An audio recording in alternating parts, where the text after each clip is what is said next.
जय हिंद मित्रों। हमारी बात होने जा रही है सोनभद्र विकास मंच के अध्यक्ष आदरणीय श्री ज्ञानेश्वर प्रसाद श्रीवास्तव जी से।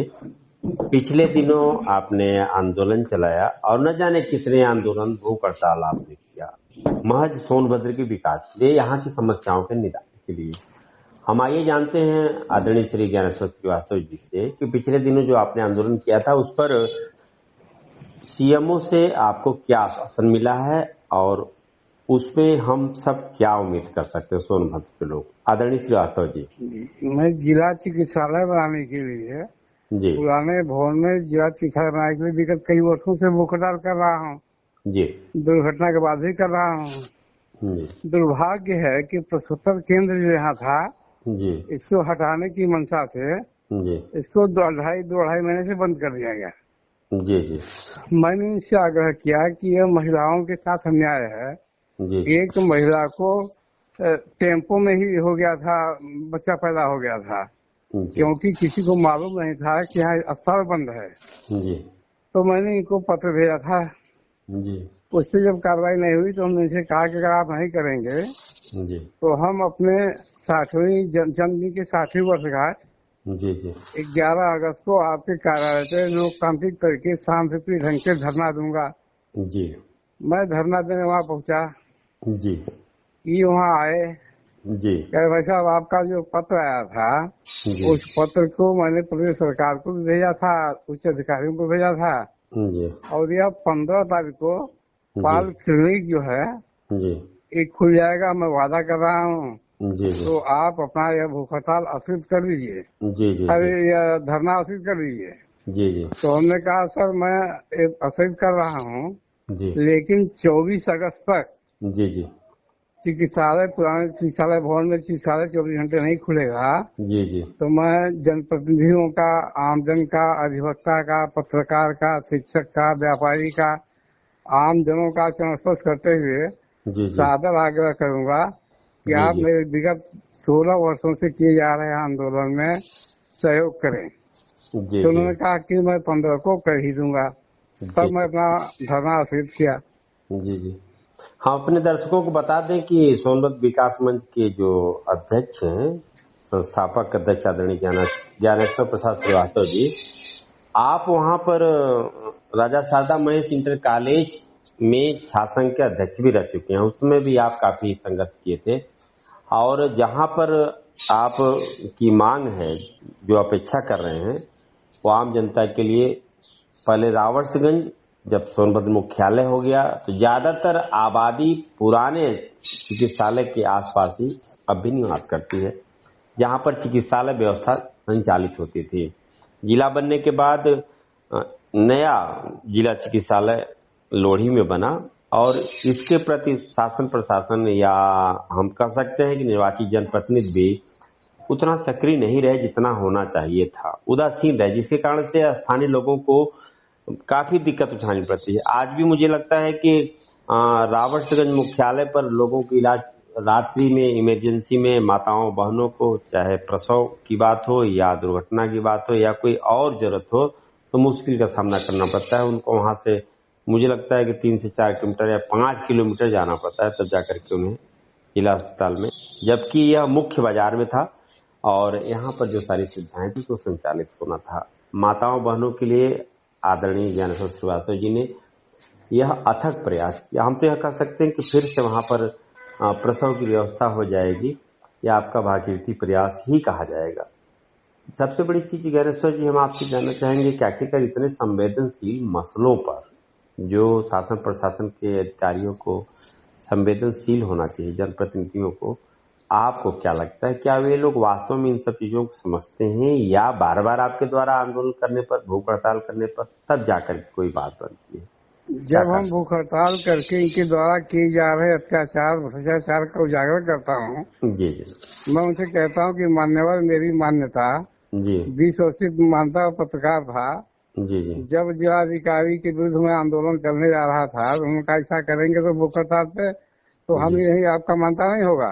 जी जी हमने कहा देखिए, जनता के हित के लिए जी जी मैं सदैव बाल व्यवस्था से संघर्षरत रहा हूँ, जी जी संघर्ष करूंगा। और आपने मनरेगा को लूट लिया है जी जी आपका हस्ताक्षर बने या न बने, जी जी लेकिन मैं भूख हड़ताल करूंगा। जी जी 2010 में जब मैंने भूख हड़ताल किया, जी 24 अगस्त 2010 में, जी तो मुख्य चिकित्सा अधिकारी ने चौथे दिन जी लिख के दिया हमको जी जी कि यह पुराने चिकित्सालय परिसर में 24 घंटे अस्पताल चलेगा। जी जी यहाँ डॉक्टर रहेगा, जी जी फार्मासिस्ट रहेगा, जी और एक एम्बुलेंस भी रहेगा। जी जी जो रात्रि में जो भी आएगा, जो है रोगी, हम्म उसको जिला अस्पताल भेजना होगा, तो उसको भेजने के लिए यहाँ एम्बुलेंस भी रहेगा। जी जी मैंने उनके कहने पे उनका बात माना हम्म, और भूख हड़ताल त्याग दिया। जी जी जब नहीं हुआ तो फिर 24 अगस्त 2011 में भूख हड़ताल किया, जी जी 13 में किया, 14 में किया। उसके बाद मैंने सबकी मतलब भगवान के नाम पे जी कि नींद हराम का रैली किया, जी जी कच्चा जो है दहन किया, जी जी पुतला दहन किया, अखंड रामायण पाठ किया, हाँ जी जी आम जन को भोज कराया, जी जी और जी जनप्रतिनिधियों को, अधिकारियों को पत्र भेजते भेजते उनके घर भी जाके जी जी मैं आग्रह करता रहा कि आप जनता के नाम पे कलंक मत बनो। जी जी और तो उसके बाद भी नहीं हुआ, लेकिन मैं दिन प्रतिदिन जी अस्वस्थता के बावजूद भी मैंने इस बार पत्र लिखा उनको जी जी कि अब हमारी 60 साल पूरी हो रही है। जी जी 60 साल में लोग सेवा, सरकारी नौकरी से सेवानिवृत्त हो जाते हैं, जी तो महिलाओं के साथ हो रहे अन्याय के विरुद्ध जी 11 अगस्त को मैं धरना पे बैठूंगा। जी जी और अगर आप इस पे कार्रवाई नहीं करोगे जी तो 24 अगस्त से आम जन से मिलकर जी उनका चरण स्पर्श कर मैं आग्रह करूंगा जी कि इन भ्रष्टाचारियों को, जी जो जी जनहित विरोधी हैं, जी इनके विरुद्ध उचित कदम उठाइए आप। जी जबकि आप जानते हैं कि यह प्रबल समर्थन हमको जी जी आम जनता का हर समय मिलता रहा है। जी जी कभी भी इसी आंदोलन के विषय में लोग पूछ रहे थे जी कि आपने पत्र रिसीव कराया है कि नहीं। जी जी हमने कहा कि यहाँ कोई पत्र रिसीव होता ही नहीं, जी रिसीव होता है तो कूड़े बस्ते में डाल दिया जाता है। जी तो मैं ऑनलाइन जो है ईमेल से जी सदैव पत्र भेजता हूँ। जी जी अगर इनको गड़बड़ी लगती है, अगर गुनाहगार है तो इनको जवाब देना चाहिए। जी इन्होंने जवाब नहीं दिया है, तो जी हमको तो काम करना है, बहुत करेंगे, गिरफ्तार करेंगे। मैं वहाँ बैठूंगा ही। जी तो मैं वहाँ जाके बैठा भी था। जी जी हाँ, यहाँ अपने दर्शकों को बता दो कि 11 अगस्त को आदरणीय श्री ज्ञानेश्वर श्रीवास्तव जी धरने पर जब बैठे तो इनके साथ इनके मंच महासचिव इंजीनियर शिव प्रसाद यादव, उपाध्यक्ष राम भवन पटेल, सचिव गिरीश लहरी, परमेश्वर मौर्य, लाल बहादुर देहाती, रमेश, निजामुल्ला, शिवपूजन दुबे, अवधेश, प्रांजल, कनिष्क, मोहम्मद साद, अनुपम सहित कई लोग थे। और वहां स्थल पर आकर के जो सीएमओ हैं सोनभद्र के, उन्होंने आश्वासन दिया कि हम 15 अगस्त से वहां पर क्लिनिक को चलाएंगे, जिसमें माताओं बहनों को जो प्रसव की सुविधा है वह उपलब्ध कराई जाएगी, ताकि उन्हें इससे परेशानी का सामना न करना पड़े। एक चीज हम यहाँ जानना चाहते हैं कि आपने जो 24 अगस्त की फिर मियाद दी है, तो आपको क्या लगता है कि सीएमओ ने जो आश्वासन दिया है, क्या उसको वे 15 अगस्त को पूरा कर देंगे? उसके वो बारे में जी देखिए, आधा काम तो 15 अगस्त को होना तय है, जी जी जी लेकिन 24 अगस्त को जब मैं अन्न त्यागूंगा, जी जी उसके बाद 15 दिन 20 दिन जो भी लग जाए, जी वो अपना आत्मविश्वास बता रहा हूँ जी जी कि मजबूरन इनको जब पूरे संगठन लेके, चाहे वो अधिवक्ता हो, पत्रकार हो, शिक्षक हो, व्यापारी हो, साहित्यकार हो, राजनीतिक दल का हो, जी जितने सामाजिक संगठन हैं, जी जी उनका प्रबल समर्थन सदैव मिला है। और इस बार क्योंकि मैं 60वां वर्ष पार कर रहा हूँ और दुर्घटना कराया गया है मेरे को, जी जी सब जानते हैं, जी जी तो उन लोग बहुत तेजी से लगेंगे। जी जनप्रतिनिधि अगर चुप्पी साधे रहेंगे, जी हमको लगता है कि अब जनप्रतिनिधि उजागर होंगे, आगे बढ़ेंगे, जी जी क्योंकि आगामी चुनाव का भी असर है। हाँ, मैं नहीं बताऊं चाहिए जी, हमें बताया आपको, जो इस समय सांसद हैं, जी ये जब सपा में सांसद हुए थे, जी मैं काला दिवस मना रहा था, जी जी तो इन्होंने मेरे डायरी पे, मेरे रजिस्टर पे लिखा था जी जी कि आपका कार्य जनहितकारी है, जी मैं हमेशा लगा रहूंगा, जी दुर्भाग्य है कि मेरा प्रदेश में और देश में सरकार नहीं है। जी एक दिन मैंने इसे कहा कि मान्यवर आप अब दल बदल दिया, जी आपकी सरकार देश में है, प्रदेश में है, जी जी तब भी आपकी आवाज नहीं उठ रही है। जी जी तो हम तो दलगत व्यक्ति तो नहीं हैं, जी जी लेकिन अगली बार मैं कहूंगा कि आपको चुनाव न जिताया जा सके, आपका विरोध हो, क्योंकि आपने जनता का सुना नहीं। जी। और वैसे आप एक समझते लाइन हैं कि आपको, एक लाइन और बता दूं आपको, जी माननीय जो है अनुप्रिया पटेल जी, जी जी ये जब मेरा भूख हड़ताल 2008 में चल रहा था, जी तो माननीय सोनिया पटेल जी पहली बार आए थे। जी उसके बाद 2 बार अर्चना पांडे जी, अरे अनुप्रिया पटेल जी और कृष्णा पटेल जी भी आई थी। जी जी 3 बार आई थी इस भूख हड़ताल में। जी जी एक बार मैंने इनको भी पत्र भेजा था जी जी कि आप जब कुछ नहीं थी, आप हमसे कहती थी पार्टी ज्वाइन कर लीजिए। जी हमने कहा दलगत राजनीति में करता नहीं, जी जी मैं नहीं कर पाऊंगा। जी तो इनके पतिदेव मंत्री हैं, कैबिनेट मंत्री हैं प्रदेश में, जी और ये केंद्रीय मंत्री हैं, जी। फिर भी आवाज नहीं उठा पा रहे हैं। यह दुर्भाग्यपूर्ण है। वैसे जो आपका यह पुनीत कार्य है, हम कह सकते हैं यह पुण्य जो कर्म है, यह मुझे लगता है आर्थिक जगत से, सामाजिक जगत से, राजनीतिक जगत से, इन सबसे ऊपर है, इन सबसे ऊपर है मुझे लगता है। क्योंकि ये जो जनप्रतिनिधि हैं, निश्चित तौर पर इनकी कोई अपेक्षाएं होती हैं कि हम किसी तरह से चुनाव जीत जाए। चुनाव जीतने के बाद वो कितना कर पाते हैं, नहीं कर पाते, वे जनता जानती है और समझती है। लेकिन आपके जो कार्य है कि आपने किसी पद की चाह नहीं की, और बिना पद की चाह किए ही किसी राजनीतिक दल नगर से। पालिका में जब जीता था 88 में, जी तो जब कमीशन मिल रहा था मेरे को, हमने कहा ये क्यों? जी तब भी मैंने भूख हड़ताल किया, मैंने इस्तीफा दिया, जी क्योंकि जी तहसील परिषद में जीको पार्टी के लिए मिली थी हमको फोटो स्टेट के लिए जगह, जी जी मशीन लगी थी हमारी। जी जी एसीएम ने कहा हट जाएगा, हमने कहा तुम्हारी जितनी हैसियत है करो, लेकिन मैं जनता के हित की बात करूंगा। जी मशीन हटा दिया और जी शपथ लिया कि चुनाव कभी नहीं लड़ूंगा। जी जी आज तक कोई चुनाव नहीं लड़ा।